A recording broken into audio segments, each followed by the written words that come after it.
एक समय की बात है। गांव का चौक लोगों से भरा हुआ था। रामू की समोसा पाव भाजी की दुकान यहीं की गलियों में थी, जिसका नाम था रामू की रसोई। रामू एक आम ग्रामीण था जो अपने मसालेदार समोसे और तीखी पाव भाजी के साथ काम करता था। जीवन में उन्हें कई कठिनाइयों का सामना करना पड़ा, लेकिन उनकी मुस्कान उनके समोसे की तरह कुरकुरी थी और उनकी भावना उनकी चटनी की तरह मसालेदार थी। लेकिन जब एक नया खाद्य ट्रक उसकी आजीविका को प्रभावित करता है, तो रामू को अपने दुकान को चालू रखने के लिए नवीनता और संघर्ष का एक अनूठा नुस्खा बनाना पड़ता है। रामू ने अपनी बिक्री में गिरावट देखी। निराशा घर कर लेती है, जिससे उनके जुनून की लौ बुझने का खतरा पैदा हो जाता है।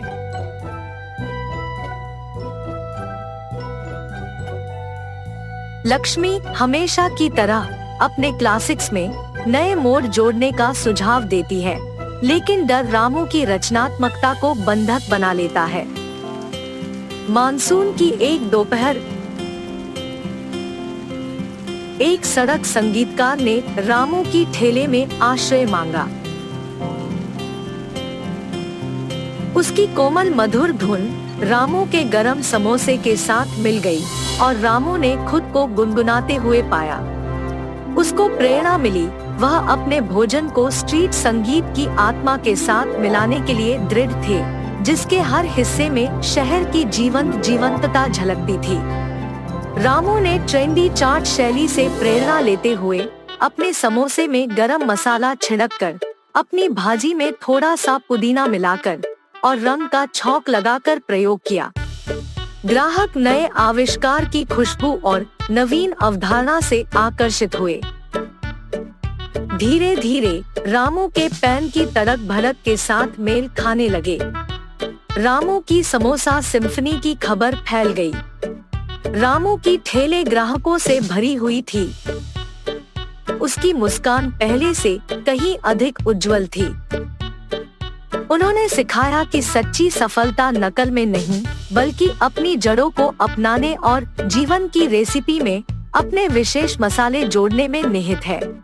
फिर एक दिन एक आदमी फैंसी स्वाद लेकर रामू के पास आया।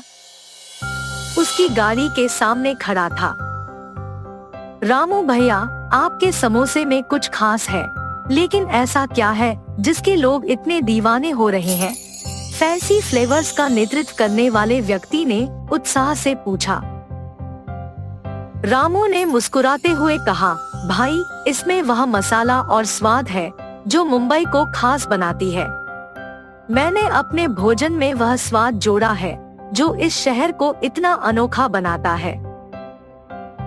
फैंसी फ्लेवर्स का नेतृत्व करने वाले व्यक्ति ने रामू को आश्चर्य से देखा और कहा, आपने सचमुच एक नई दिशा दी है रामू भैया, ये बहुत अद्भुत। फैंसी फ्लेवर्स का नेतृत्व करने वाला व्यक्ति उसके साथ हंसा और उसके ट्रक की ओर चल दिया और कहा, आओ रामू भैया, हम सब मिलकर इस शहर को और अधिक रंगीन बना देंगे। रामू ने भी हंसते हुए कहा, बिल्कुल भाई, इसमें तो जीवन का स्वाद है। इस प्रकार रामू नई और रोमांचक रेसिपी बनाकर अपने समोसे और पाव भाजी में नए और अनोखे स्वाद जोड़ता है और अपने मौजूदा ग्राहकों को एक नई स्वाद यात्रा पर ले जाता है। फैंसी स्वादों का खतरा भी दूर हो गया और रामू ने अपने व्यंजनों में नई ऊर्जा और जुड़ाव जोड़कर अपनी आजीविका को सच्चाई से भर दिया। रामू की कहानी ने सिखाया कि किसी भी कठिनाई को आत्मसमर्थन और समृद्धि में बदलना संभव है और शहर और समूह की शक्ति हमेशा हमारे साथ है। एक लंबे समय पहले एक गांव में सुरेश और कीर्तना नामक पति पत्नी रहते थे। उनके गीतिका नामक एक सुंदर सी बेटी थी। सुरेश हमेशा सबके सामने बेवजह गर्व से पेश आता था। एक दिन शाम के समय में कीर्तना उनके घर पे वड़ा पाव बनाती है। कीर्तना, तुम्हारे हाथ का ये वड़ा पाव सच में बहुत स्वादिष्ट है। और इतने में उनके घर सुरेश के रिश्तेदार आते हैं। अरे सही समय पे आए हैं, मेरी बीवी अभी अभी गर्मा गर्म वड़ा पाव बना रही है, बहुत स्वादिष्ट है। कीर्तना, जरा मेरे रिश्तेदारों के लिए भी वड़ा पाव बना के ले आना। जी अभी लाई। ये कह के गर्मा गर्म वड़ा पाव बना के वहां लाती है और उनके रिश्तेदारों को परोसती है। उनके रिश्तेदार उसे खाने के बाद कहते हैं, सुरेश, तुमने ठीक कहा, हम वाकई ही सही समय में आए हैं, वरना इतने स्वादिष्ट वड़ा पाव हम नहीं खा पाते। मेरी बीवी जब भी वड़ा पाव बनाती है ऐसे ही एकदम स्वादिष्ट वाले ही बनाती है, इसीलिए जितने भी बार बनाती है मैं उन्हें उतने ही प्यार से खाता हूँ। हाँ, बात तो सही है, इतने स्वादिष्ट वड़ा पाव तो कोई आसानी से नहीं बना सकता। अगर तुम्हारी बीवी ने दुकान लगाया तो लोग खरीद के खाएंगे इन्हें। हाँ नरेश, अगर मैं इतना स्वादिष्ट वड़ा पाव बनाती तो पक्का दुकान लगा देती। अगर मैं अपनी बीवी के साथ एक वड़ा पाव का दुकान शुरू करूंगा तो सभी वही आके खाएंगे और उन्हीं स्वादिष्ट वड़ा पाव के बारे में सारा गांव बात करेगा। ये एक अच्छा सोच है। ऐसे ही उसके रिश्तेदारों के जाने के बाद भी उसी विचार के बारे में सोचते रहता है। तब कीर्तना को नजर आता है कि उसके पति किसी सोच में पड़े हैं। उनके पास जाकर कहती है, क्या हुआ जी, किस चीज के बारे में इतना सोच रहे हैं आप? कीर्तना, तुमने तो सुना है ना कि मेरे रिश्तेदारों ने क्या कहा, हम हमारे घर के सामने ही एक वड़ा पाव का दुकान लगाएंगे।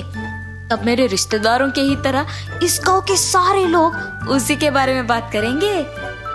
ठीक है, आपके विचार के अनुसार ही हम वड़ा पाव बना के बेचेंगे, लेकिन आपको अब से ऐसे बेवजह गर्व की बातें करना बंद करना पड़ेगा।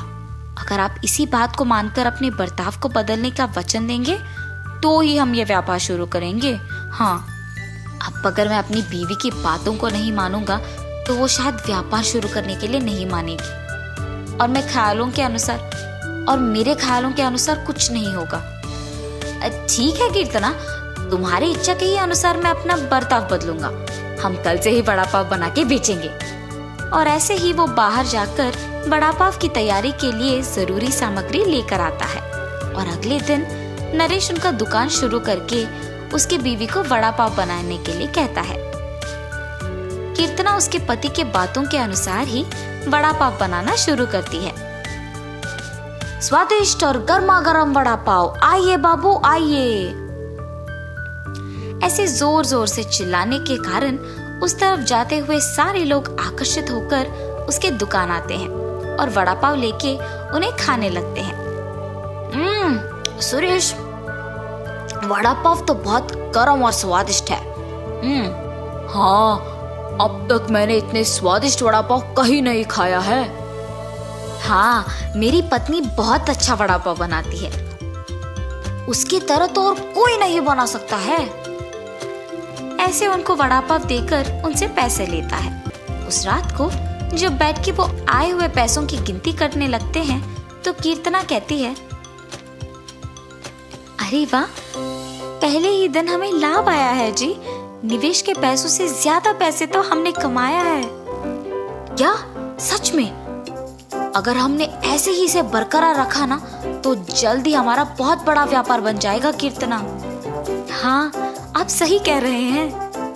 पहले ही दिन उतने पैसे देख पति पत्नी दोनों खुश होते हैं। ऐसे ही वो हर रोज उनके सोच के मुताबिक वड़ा पाव बना के उसे बेचते हैं और कुछ ही दिनों में उनका व्यापार अच्छा चलने लगता है।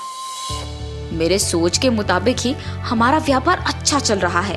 किसी और के दुकान में तो इतने लोग ही नहीं आते हैं। कुछ दिन पहले शुरू करने के बावजूद हमारा व्यापार बाकियों से बहुत बेहतर चल रहा है।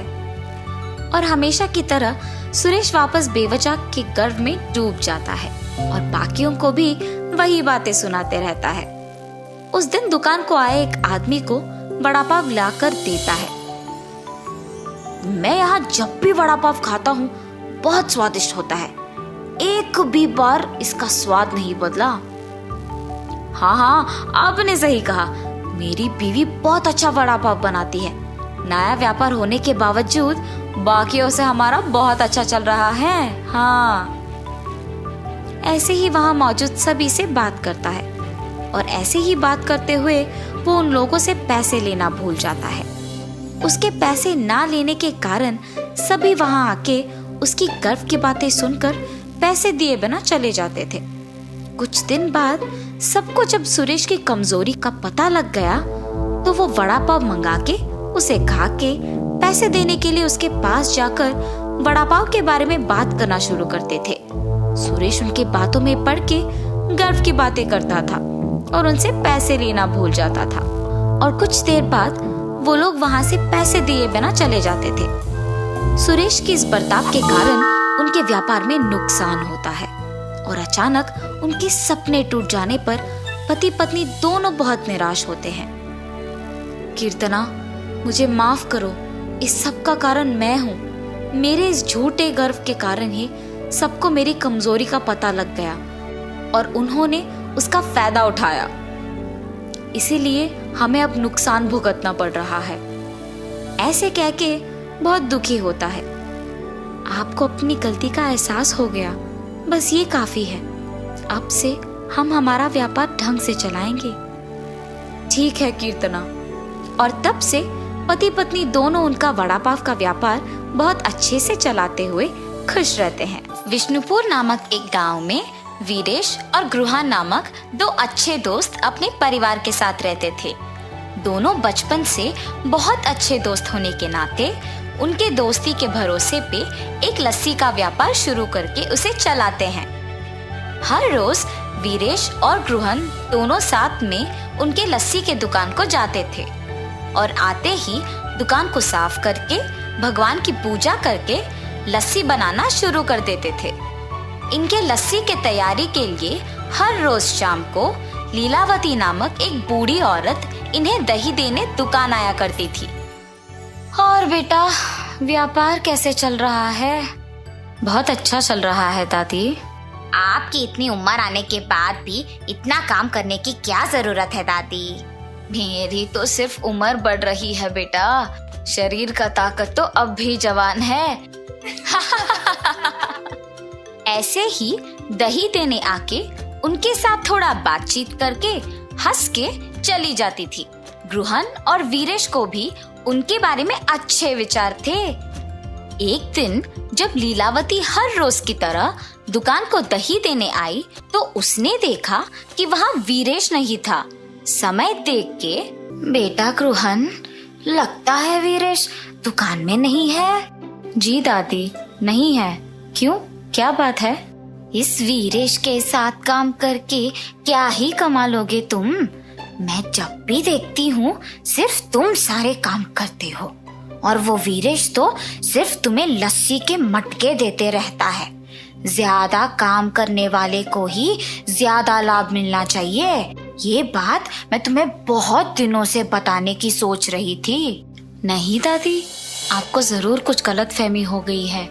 मुझे तो वीरेश ने ही लस्सी बनाना सिखाया। उसके काम ना करने का सवाल ही नहीं उठता। आप दुकान आते तो हैं पर 10 मिनट से ज्यादा कभी नहीं रहती है, इसीलिए आप वीरेश के वास्तविकता से अनजान हैं। ठीक है, तुम्हारी मर्जी बेटा। मुझे जो कहना था मैंने कह दिया। चलो अब मैं निकलती हूँ। और जाते वक्त मन ही मन पछताती है कि उसे ये सब गृहन से कहना ही नहीं था। अगले दिन जब दही देने वापस उनके दुकान जाती है तो गृहन के ना होने का मौका देख वीरेश को भी वही बताती है जो पिछले दिन गृहन को बताया था। गृहन उसकी बातों की विश्वास करता है मगर नजरअंदाज कर देता है और यही कहता है कि शायद उसने गृहन को सही तरह से नहीं समझा होगा। लेकिन वीरेश लीलावती के बातों से प्रभावित होकर गृहन पे उसके विचार बदल देता है। अब ये दोनों दो अलग दुकान खोलेंगे और मुझे ज्यादा दही बेचने को मिलेगा। वीरेश लीलावती के कहे बातों को जाके अपनी पत्नी को बताता है। आप कुछ मत सोचिए, मेरी बात सुनकर एक और लस्सी का दुकान खोल दीजिए बस। पर गृहन को क्या बोलूं? यही बोलिए कि जीवन में आगे बढ़ने के लिए ना अलग अलग व्यापार करना बहुत जरूरी है। पत्नी के प्रेरित करने पर वीरेश गृहन को एक नई लस्सी की दुकान खोलने की बात कह देता है और निवेश के पैसे गृहन से वापस ले लेता है। वीरेश के काम में और निर्णय में रुकावट ना बने, इसीलिए गृहन उसे कुछ नहीं कह पाता और वीरेश के दूर होने पर बहुत दुख होता है। गृहन को दुखी होते देख उसकी पत्नी, आपको ऐसे दुखी देख मुझे अच्छा नहीं लग रहा है जी। आपको अपने मन को ये कह के संभालना होगा कि वीरेश जी की स्थितियों ने शायद उन्हें ऐसे करने पर मजबूर किया होगा। वही तो मुझसे नहीं हो पा रहा और ऐसे अशांत मन से आप क्या ही व्यापार चलाएंगे। ठीक है, एक काम कीजिए, हमारे गांव में मेरे चाचा राधे नामक एक लस्सी दुकान चलाते हैं जो बहुत ही प्रसिद्ध है। वहाँ बहुत प्रकार के लस्सी बनते हैं। वहाँ जाके आप भी अलग प्रकार के लस्सी बनाना सीखिए। आपका ध्यान इस बात से हटेगा और व्यापार में भी वृद्धि होगा। सही बात है, वही करूँगा। ऐसे गृहन 6 गांव बाद वाले भीष्मा नगर में अपने रिश्तेदार के घर जाता है। अरे बेटा गृहन, कैसे हो तुम? तुम्हारी पत्नी कैसी है और तुम्हारा व्यापार कैसे चल रहा है?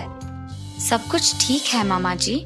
आपके दुकान के अलग प्रकार के लस्सी आसपास के सारे गांव में बहुत प्रसिद्ध है, इसीलिए मैं भी उसे स्वाद करने आया। हाँ, 12 प्रकार के लस्सी है। तुम्हें जो चाहिए वो पी लो बेटा। चलो चलो जाएंगे। और चाचा जी गृहन को उनके लस्सी का दुकान लेके जाते हैं। वहाँ पे लोगों की भीड़ लगी होती है। टिकट खरीद के लाइन में खड़ा होके इंतजार करने के बाद उन्हें लस्सी मिलती थी। ये सब गृहन को बहुत नया और अलग लगता है। और दुकान के अंदर जाने के बाद वहाँ पे अलग तरह के लस्सी बनते हुए और बनाने का तरीका देख गृहन भी वहाँ के कार्मिक के साथ लस्सी मिलाता है। और ऐसे ही जितने भी दिन उस गांव में रहता है, गृहन अलग प्रकार के लस्सी बनाना सीख लेता है। वापस गांव आने के बाद गृहन उसके दुकान में अलग तरह के लस्सी बनाना शुरू कर देता है। वो उसके दुकान के सामने लस्सी के रंगीले चित्र बनवाता है ताकि ग्रामीणों को पता चले कि गृहन के दुकान में विभिन्न प्रकार के लस्सी मिलते हैं, और उसके नाम भी लिखवाता है। वहाँ से गुजरते हुए ग्रामीण उसे देख आश्चर्यचकित होके उसे पढ़ते हैं। इंडियन लस्सी, पंजाबी लस्सी, आम की लस्सी, नमकीला लस्सी, मीठा लस्सी, मलाई लस्सी, केले का लस्सी, मसाला लस्सी, केसर की लस्सी, चॉकलेट लस्सी, गुलाब लस्सी।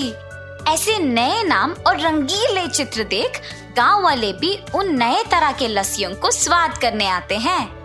गृहन, कुछ विशेष बात है? इतने प्रकार के लस्सी, जरा मसाला लस्सी देना। और ऐसे मसाला लस्सी पी लेता है। अरे वाह, बहुत ही स्वादिष्ट है गृहन, जरा एक और देना।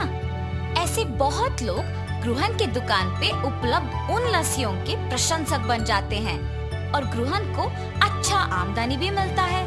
गांव में लस्सी वाला तो सिर्फ गृहन को ही मानते थे, मगर दूसरी तरफ वीरेश के द्वारा निर्मित लस्सी का दुकान गृहन के अलग तरह के लस्सियों की तुलना में फीकी पड़ गई थी और उसे कोई आमदनी नहीं मिल रहा था।